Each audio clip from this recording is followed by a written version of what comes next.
Are you ready? I'm going to give you your favorite English lesson that you've ever had in your life. Stop studying phrasal verbs. I'm going to tell you why and what to do instead in this video. Let's go.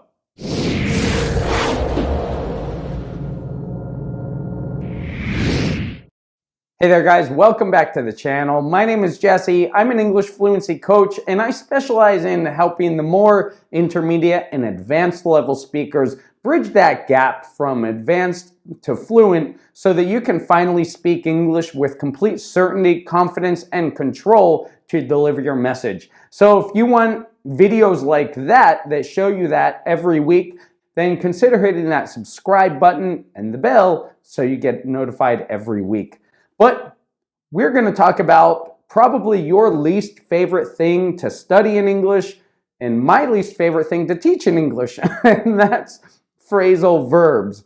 The problem is that if you want to sound natural, if you want to sound fluent, if you want to really take control of your English and sound the way you want to sound natural, you have to use them.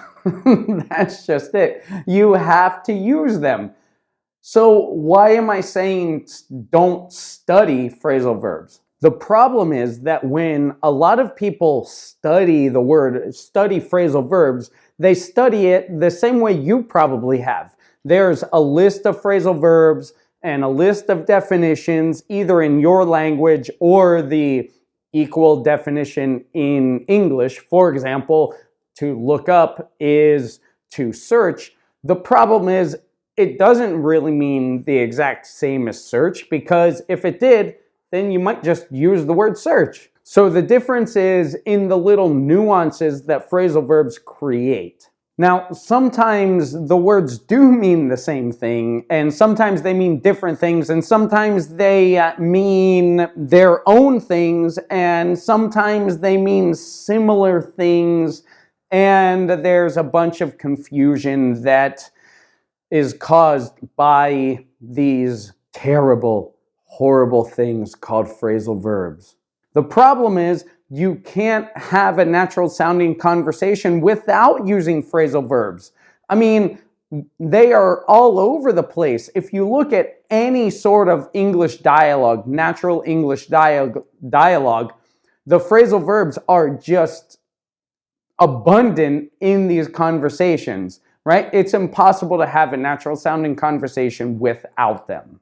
And you've probably been told throughout your English studying journey and in your English classes, you should learn 20 phrasal verbs a day, 10 phrasal verbs a day. You've probably looked on Google, looked up on Google, there's one. You've probably looked up on Google how to learn English phrasal verbs, or the top 100 English phrasal verbs, or the top 50, or the top 20, or the top 5,000, whatever. Right? I've actually created courses on phrasal verbs, but the issue is whether you can use them, and that is the main point, right?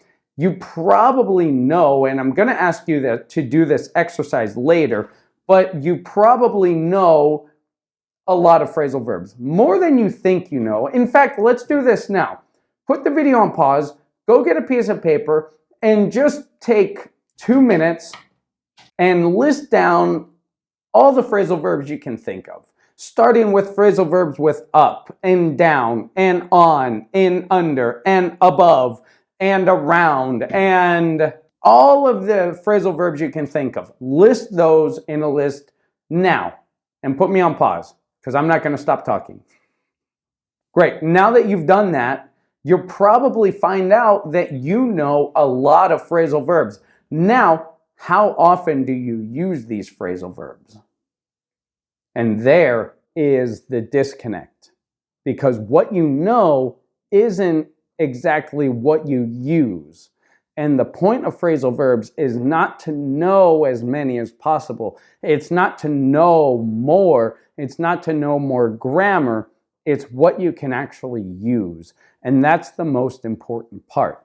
So the question is, how can you learn them without studying them so you can use them? Let me say that again, because it's a very important question. How can you learn them without studying them so that you can use them? It's a good question, right? So the first thing you want to do is observe. Observe how we use phrasal verbs, and by we, I mean native speakers. Observe how native speakers use phrasal verbs in their speech, right? You have to observe. It's the first law in learning a foreign language, actually. I have a short training going over the 3 laws of mastering a language, and the first law is observation. Observation, observing how we use the language, how the language works. Now, as you observe the language, there are a few things especially to take note of and to use when you shadow or when you copy what you hear, right? So observe what phrasal verbs we use in different contexts, because context is very important, right? If we want to take for example, in Spanish, they call it recuperar. That means to take an exam that you failed again, right? To retake an exam or to take a new exam. But we don't really call it recuperate or recover or anything like that. We call it a make-up exam or to make up an exam, right? So notice how we use different phrasal verbs in context. The next thing you want to do as you're observing is to see how we pronounce the words, right? So let's take the word make up. Make up. We don't really put the space in between the 2 words. We kind of blend them together. If anything, the consonant on the end of make goes with the vowel from up, so it kind of sounds like may cup. And that's kind of how they blend together. That's a very important observation that you can start doing today as you do your English training. The next thing you can start doing in your English training is learning vocabulary words in groups. If you're a more advanced language learner, intermediate, upper intermediate, advanced, or beyond, I don't recommend you learn vocabulary words. Well, definitely not in a list. But don't memorize them just based on the word and the meaning. The word and the meaning. We want to go back to observation and look at the words in context and in groups. This is what people call learning chunks of words, chunking words together, groups of words, shapes, patterns. I like to call it shapes and patterns because once you learn and once you observe how a group of words, and by a group of words, I mean like 2 words that usually go together, 3, usually maybe 4, up to 4 words that go together and can be learned as one unit or one shape, right? I go through this. This is what I call the ego method. It's a process or a system where you're looking at content and you're spotting what you want to learn and swooping down and picking it up. I have a video teaching exactly how to do the ego method and how this works, and I'll put that up here and down in the description in case you want to take a look at that. But in summary, it all starts with observation.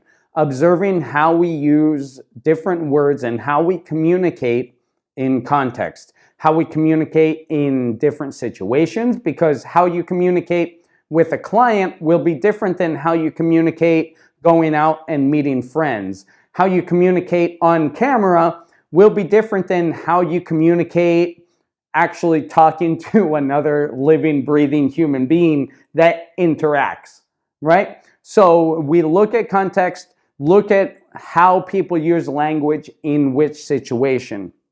Going back to phrasal verbs, observation is essential when learning phrasal verbs because we want to learn vocabulary and we want to learn English in groups together. So when you learn a sentence, when you learn a sentence pattern, we're looking at groups of words instead of individual vocabulary words.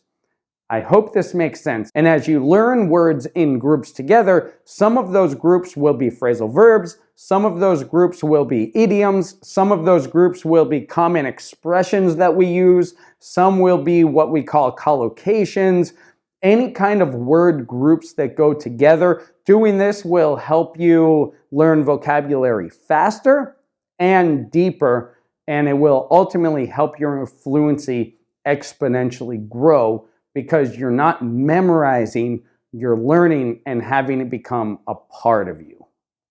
Does that make sense?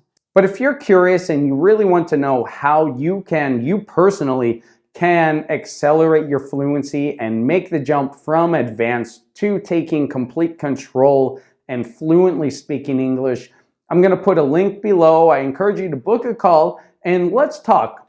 In our talk, we'll talk for about 15, 20 minutes, depending on how many questions you have and how many questions I have.